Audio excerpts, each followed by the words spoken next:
Assalamualaikum warahmatullahi wabarakatuh. Waalaikumsalam warahmatullahi wabarakatuh.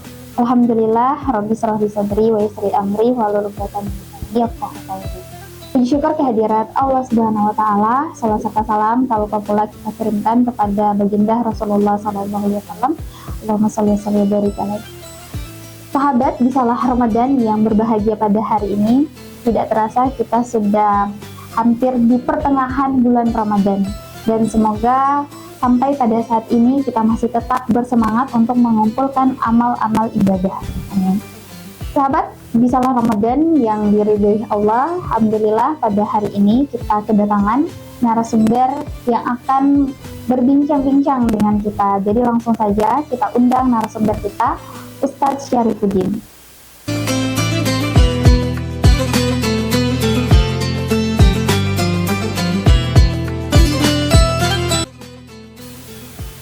Bisalah Ramadan, di samping saya sudah ada Ustadz Syarifuddin. Jadi kita sapa-sapa terlebih dahulu. Assalamualaikum Ustadz. Waalaikumsalam warahmatullahi wabarakatuh. Ya, Ustadz, bagaimana kabarnya Ustadz? Alhamdulillah sehat-sehat. Alhamdulillah insya Allah.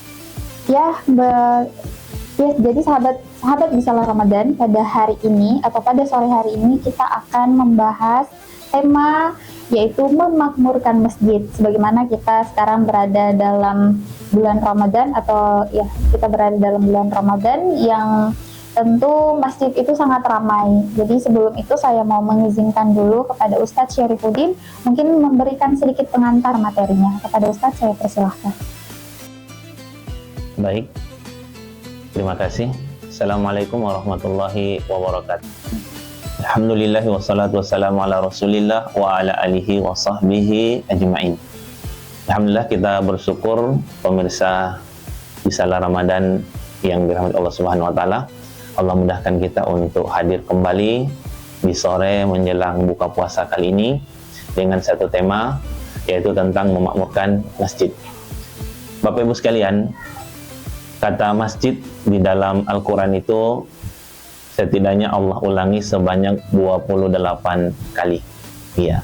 Ada kata lailam minal masjidil haram ilal masjidil aqsa innama ya'muru masajidallah, dan beberapa ayat-ayat lain yang mencantumkan nama masjid. Ya, sebenarnya apa makna dari kata masjid ini? Masjid ini dalam bahasa Arab dari kata sajadah, sujud. Ya, sehingga dalam bahasa Arab ketika kata kerja itu ditambahkan mim, maka dia akan bermakna tempat. Darasa misalnya belajar, ketika disebut madrasah akan menjadi tempat belajar atau sekolah. Iya. Jalasa duduk, ketika ditambahkan majelis maka dia tempat untuk duduk-duduk. Dan begitu seterusnya. Sehingga nama rumah ibadah kita kalau diartikan dia adalah tempat sujud. Mungkin kita akan mengatakan bagaimana bisa Allah memberi nama seakan-akan dia lebih spesifik pada satu ibadah. Padahal kan di masjid itu kita bukan hanya sujud, ya. Bahkan mungkin kita akan mengatakan paling pas kalau musola, tempat sholat, karena lebih luas. Atau ma'bad, tempat ibadah, karena di dalam ada ibadah-ibadah yang lain. Tetapi Allah memberi nama lebih spesifik pada kata sajadah, sujud, tempat sujud. Ya, apa kira-kira pesan dari pemberian ini? Salah satunya, kalau kita mau cari bagaimana Nabi menjelaskan apa ini sebenarnya sujud ini. Kata Nabi SAW, aqrabu ma yakunu abduhu min rabbih wa huwa sajid. Posisi terdekatnya seorang hamba dengan Tuhannya itu adalah ketika dalam posisi sujud. Sehingga kehadiran masjid diharapkan menjadi sarana untuk dapat mendekatkan diri dengan tempat yang sedekat-dekatnya kepada Allah Subhanahu wa taala. Masjid hadir untuk menjadi sarana agar seorang muslim, seorang mukmin senantiasa dekat kepada Allah Subhanahu wa taala. Bahkan kata Nabi, masjid bisa menjadi salah satu ciri dari keberimanan seorang. Kata Nabi SAW, "May ya'tadal masjid fashhad lahu bil iman." Siapa yang menyaksikan seorang muslim masih bisa bolak-balik masjid, maka saksikanlah bahwa dia adalah seorang yang beriman. Sehingga kehadiran seorang muslim di masjid ini ya diperintahkan oleh Allah Subhanahu wa taala ya menjadi bagian dari yang disebut dengan innama ya'muru masajidallah man amana billahi wal yawmil akhir. Hanya saja, kata hanya saja ini menggambarkan bahwa yang bisa memakmurkan masjid itu kata Allah kecuali orang-orang yang beriman. Karena mengapa? Dia membutuhkan perjuangan. Kita harus bolak-balik seperti dalam hadis tadi. Ya, termasuk yang ada dalam proses memakmurkan ini adalah membangun masjid. Ya.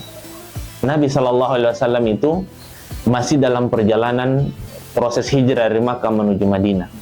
Ya, di sana belum tahu mau tinggal di mana, belum ada rumah. Apa yang beliau lakukan? Beliau bangun masjid yang diberi nama dengan Masjid Quba yang ada sampai saat ini. Itu mengindikasikan bahwa keberadaan dan kehadiran masjid di suatu tempat menjadi lebih penting dari segalanya. Ya, dalam keadaan tertekan, terusir dari Mekah, belum punya rumah, di sana mau kerja apa, tetapi Nabi memprioritaskan untuk membangun masjid yang namanya Masjid Quba. Ini satu isyarat bahwa membangun itu penting. Dan kita tidak perlu lakukan lagi jaminan bagi orang yang membangun. Kata Nabi SAW, "Membana masjidan lillah, ya bertagi wajhillah, banallahu lahu baitan fil jannah." Siapa yang bangun masjid dengan niat karena Allah Subhanahu wa taala, Allah bangunkan ia istana di surga. Dalam hadis yang lain, siapa yang mau membangun sebesar sarang burung pun masjid itu, Allah bangunkan ia istana di surga. Ya, jadi memakmurkan masjid salah satunya bagiannya adalah kita membangunnya. Selain membangun, kita memperhatikan kebersihannya. Kita memperhatikan keindahan, kenyamanan. Ya, kalau perlu jangan sampai masjid kita itu kotor. Ya, ini yang paling terutama ini kita jumpai di masjid-masjid, terutama di tempat toiletnya. Ya, orang lebih nyaman masuk toilet mall daripada masuk toilet masjid. Ini fenomena yang tidak bisa kita pungkiri. Padahal keutamaan demi keutamaan bagi orang yang mau memperhatikan kebersihan. Di zaman Nabi ada seorang wanita tukang bersih masjid. Pada suatu subuh Nabi heran, wanita ini tak hadir lagi seperti biasanya menyapu dan lain sebagainya. Nabi bertanya, di mana wanita itu? Para sahabat mengatakan, mohon maaf ya Nabi, semalam beliau meninggal dan langsung kami makamkan. Ya, raut wajah Nabi yang begitu memberi kesan kecewa. Kenapa tak diberitahu saya? Ini orang penting ya, seakan-akan mengatakan ini orang penting. Tunjukkan di mana makamnya. Nabi ditunjukkan makamnya lalu beliau melaksanakan sholat di samping kuburan almarhumah yang menjadi tukang bersih masjid. Ini satu isyarat bahwa membersihkan masjid sebagai bagian dari memakmurkan masjid yang pertama itu adalah hal yang harus kita perhatikan. Ya. Berilah kesan masjid itu adalah masjid yang nyaman, masjid yang ramah, masjid yang sejuk untuk semua orang. Kemudian yang terakhir, harus kita mengisi selain kita membangun, jangan ditinggalkan. Ya. Kita isi dengan kegiatan-kegiatan. Ya. Bagaimana Allah memberi ganjaran yang tinggi, bagaimana Allah memberi nama tadi tempat sujud, semuanya dengan tujuan agar umat Islam mau dekat kepada Allah dengan melalui sarana masjid ini. Olehnya itu kegiatan sholat berjamaah harus digalakkan. Masjid harus diramaikan dengan kegiatan-kegiatan sholat. Ya. Anak-anak diajak untuk datang, ya dibiasakan meskipun mereka belum kena kewajiban untuk menunaikan sholat. Ya. Agar masjid kita terkesan memang menjadi masjid yang makmur, menjadi masjid yang diridhai Allah Subhanahu wa taala. Kali itu sekadar pengantar dari bagaimana kita memakmurkan masjid.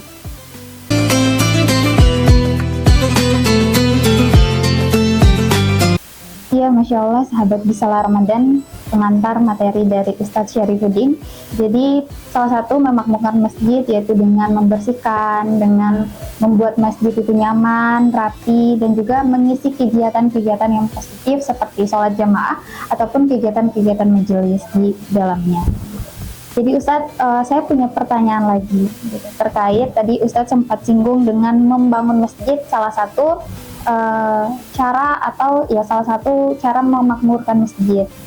Nah, jadi bagaimana jika ada pembangunan masjid, tentu ada orang-orang yang kelebihan maliyah untuk menyumbangkan. Tapi bagaimana dengan orang yang mau menyumbangkan maliyahnya, tapi malu dengan jumlah nominal yang akan disumbangkan? Jadi bagaimana menurut Ustadz dalam pandangan Islam? Iya. Jadi kalau menurut saya tidak perlu malu ya, karena kita kan menyumbang ini adalah ibadah. Kita berinfak sedekah itu adalah ibadah. Ibadah ini kan urusan kita dengan Allah Subhanahu wa taala. Tidak ada kaitannya dengan penilaian orang. Itu kan perasaan malu itu kan terkait dengan kita berarti jadi riya itu bukan sekedar besar kemudian ingin disebut. Jadi kadang juga malu menampakkan yang kecil, jangan sampai kita terjebak juga pada riya ya. Sehingga persoalan kecil besarnya itu ya, kata Allah, la yukallifullahu nafsan illa wus'aha. Allah tidak akan membebani kecuali sesuai dengan kemampuan kita. Kita bisanya menyumbang sedikit ya, sebegitu sumbangan kita ya. Makanya lebih aman kalau kita tidak mengharapkan penyebutan nama ya. Tanpa orang kita masukkan ke celengan, kan itu lebih aman ya, untuk menjaga ya. Saya pikir kuatkan niat bahwa Allah itu tidak melihat besar ya. Ya, kadang 1 miliar bagi orang sekelas raja mungkin itu di mata Allah sangat kecil. Tetapi 1.000 rupiah bagi orang yang memiliki keterbatasan dengan niat yang betul-betul baik, insya Allah, kata Nabi SAW, kamin berapa banyak ya, amalin sagirin yukabbiruhu niyah, wa kamin amalin kabirin yusaggiruhu niyah. Berapa banyak amal kecil yang menjadi besar karena niat, dan betapa banyak amalan-amalan besar yang menjadi kecil masalah niat pula. Ya baik, ternyata niat itu sangat penting ya dalam setiap perbuatan kita. Misalnya tadi yang sudah Ustadz sampaikan, jadi tidak apa-apa untuk disebutkan mungkin, tapi mungkin bisa menjadi motivasi ya bagi orang-orang yang mungkin mempunyai profesi yang besar atau maksudnya mempunyai penghasilan yang besar tapi enggan untuk menyumbang kepada di masjid gitu. Iya Ustadz, tadi Ustadz sempat singgung terkait anak-anak gitu yang dibawa ke masjid, diajarkan sholat di masjid, sholat berjamaah gitu.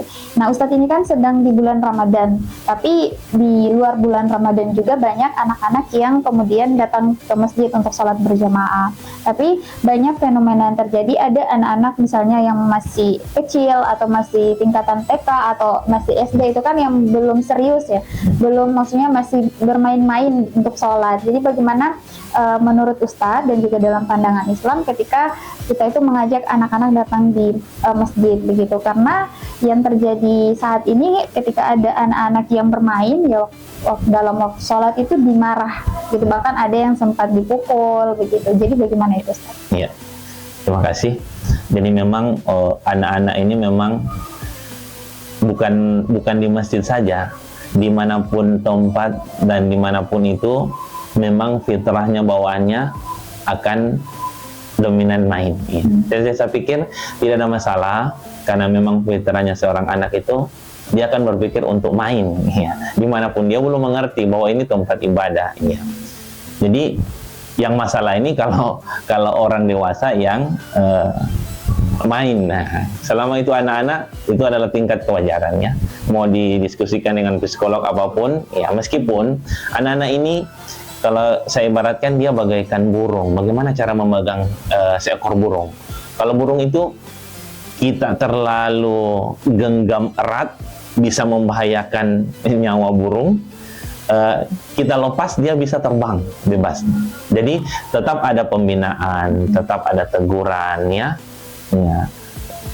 Tetapi kalau sampai melakukan hukuman fisik ya, memberikan itu, saya pikir saya kurang sepakat ya. Nabi mencontohkan bagaimana cucunya yang naik ke punggung beliau ketika beliau sedang sujud ya, beliau tidak bangkit dari sujudnya sampai menunggu cucunya turun dari atas punggung ya. Itu salah satu contoh barangkali yang sudah diberikan kepada kita bahwa berilah kenyamanan pada anak-anak kita. Ya, berilah kesan bahwa masjid itu membawa kesejukan bagi mereka. Ya, masjid itu membuat mereka rindu untuk datang. Nah, bagaimana kita mau mengajarkan mereka untuk menjadi orang-orang yang besok-besok akan memakmurkan masjid kalau sejak dini baru pertama datang langsung dibentak oleh takmir masjid, ya. Yang mereka bayangkan ketika disuruh sholat oleh ibunya ke masjid, yang dia bayangkan, wih, ada takmir masjid yang galak. Masjid itu seram-seram orangnya, ya. Kalau perlu kita rubah cara pendekatan kita dengan, ya, memberi reward, hadiah, pujian, ya. Habis sholat diumumkan, alhamdulillah anak-anak kita tertib, ya, dan akan diberi hadiah nanti. Insya Allah Ramadan, siapa yang paling tertib sholatnya kita beri reward. Nah, itu kan memberi kesan yang membuat mereka akan rindu untuk ke masjid, untuk mulai terbiasa dilatih memakmurkan masjid. Ya, saya pikir itu. Ya. Ya, Masya Allah. Jadi begitu ya, sahabat Bisalah Ramadan. Jadi sehingganya kita tidak melarang untuk anak-anak itu datang ke masjid, karena kan bisa saja dari sejak dini itu sudah mulai terbiasa untuk sholat berjamaah di masjid. Alhamdulillah, tidak terasa sudah di penghujung acara. Ya. Subhanal Malikil Quddus,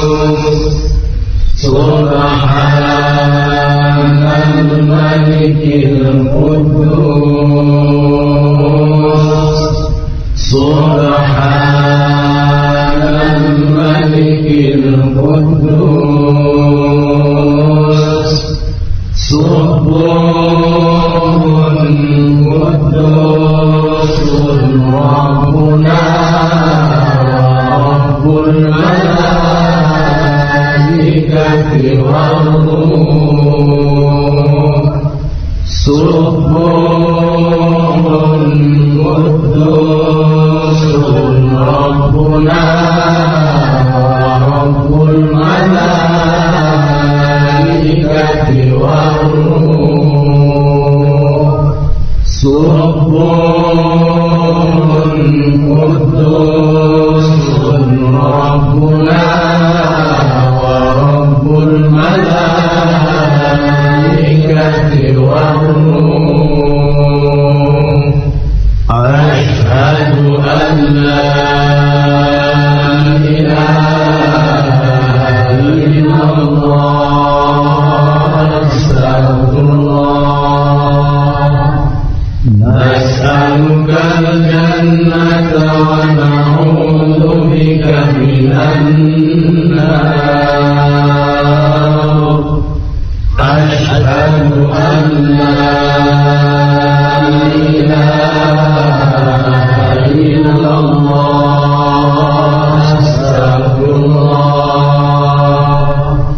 Nas'aluka al-jannata wa na'udzu bika minan nar. Asyhadu an la ilaha illallah, astagfirullah.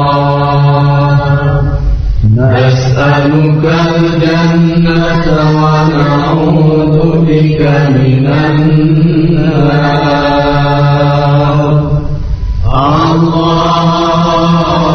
Allahumma innaka afuwwun tuhibbul afwa fa'fu 'anna.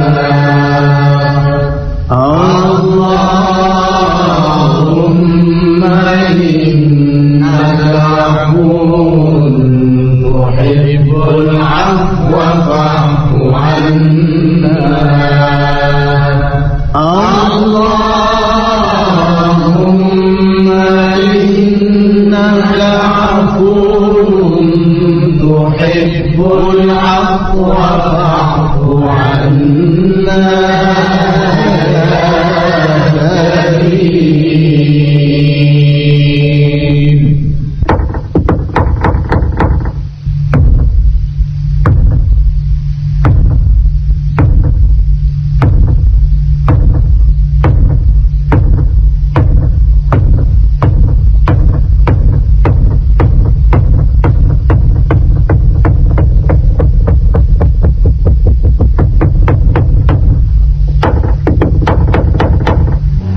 Bismillahirrahmanirrahim. Allahumma laka sumtu wa bika amantu wa ala rizqika aftartu. Dhahaba al-dhama wa batallatil uruq. Allahumma inni as'aluka an taghfir li bi rahmatika ya arhamar rahimin. Allahu Akbar, Allah